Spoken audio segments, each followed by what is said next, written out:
اعوذ باللہ من الشیطان الرجیم، بسم اللہ الرحمن الرحیم۔ شروع اللہ کے نام سے جو بڑا مہربان اور نہایت رحم فرمانے والا ہے۔ صلی اللہ علیہ وآلہ وسلم۔ رسول اللہ صلی اللہ علیہ وآلہ وسلم ہمیں اپنے تمام معاملات میں استخارہ کرنے کی اسی طرح تعلیم دیتے تھے جس طرح قرآن کی کوئی سورت سکھلاتے۔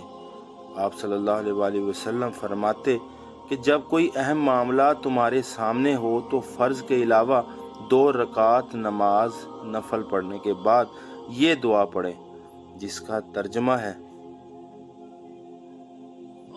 اے میرے اللہ، میں تجھ سے تیرے علم کی بدولت خیر طلب کرتا ہوں اور تیری قدرت کی بدولت تجھ سے طاقت مانگتا ہوں، اور تیرے فضل عظیم کا طلبگار ہوں کہ قدرت تو ہی رکھتا ہے اور مجھے کوئی قدرت نہیں۔ علم تجھ ہی کو ہے اور میں کچھ نہیں جانتا، اور تو تمام پوشیدہ باتوں کو جاننے والا ہے۔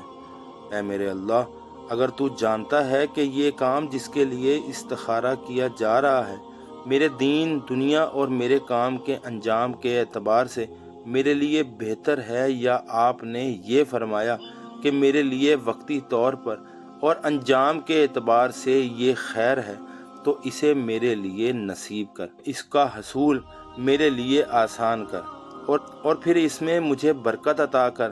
اور اگر تو جانتا ہے اور یہ کام میرے دین دنیا اور میرے کام کے انجام کے اعتبار سے برا ہے، یا آپ صلی اللہ علیہ وآلہ وسلم نے یہ کہا کہ میرے معاملہ میں وقتی طور پر اور انجام کے اعتبار سے برا ہے، تو اسے مجھ سے ہٹا دے اور مجھے بھی اس سے ہٹا دے، پھر میرے لیے خیر مقدر فرما دے جہاں بھی وہ ہو، اور اس سے میرے دل کو مطمئن بھی کر دے۔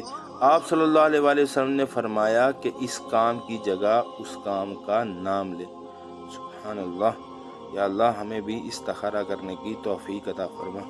آمین یا رب العالمین۔